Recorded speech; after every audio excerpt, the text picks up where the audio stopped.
नमस्कार, good morning. मी ऋतुजा कदम. 7 सलाम या बुलेटिनमध्ये आपल्या सगळ्यांचं स्वागत आहे.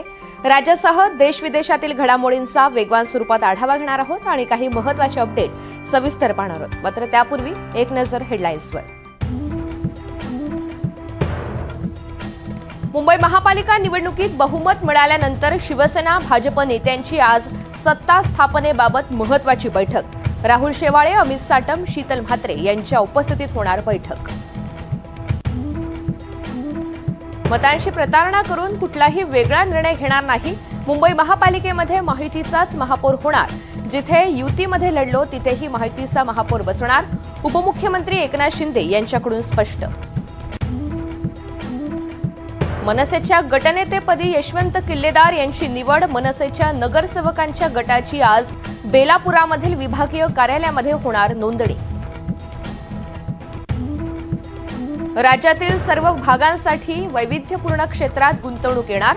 महाराष्ट्र 2030 पर्यंत $1 ट्रिलियन अर्थव्यवस्था बनणार. मुख्यमंत्री देवेंद्र फडणवीस यांची ग्वाही.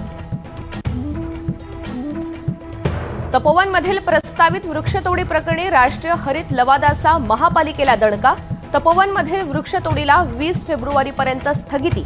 संपूर्ण अहवाल सादर केल्याशिवाय आणि कायदेशीर प्रक्रिया पूर्ण झाल्याशिवाय झाडं तोडू नये असा इशारा. ठाण्यात एमडी ड्रग्ज तस्करी करणारी टोळी गजाआड. 27 कोटींचे ड्रग्ज जप्त. कारवाईमध्ये 5 जणांना अटक. अकोल्यात सावकारी कर्जबाजारीपणाला कंटाळून शेतकऱ्याची आत्महत्या. विषारी औषध प्राशन करून संपवलं जीवन. पोलिसांचा तपास सुरू. नितीन नबीन यांची भाजप राष्ट्रीय अध्यक्षपदावर बिनविरोध निवड. आज नितीन नबीन यांच्या नावाची होणार अधिकृत घोषणा. कर्नाटकात ईव्हीएम नव्हे तर मतपत्रिकांद्वारे होणार मतदान. बंगळुरू महापालिकेच्या निवडणुकीमध्ये करणार वापर. कर्नाटक राज्य निवडणूक आयोगाची घोषणा.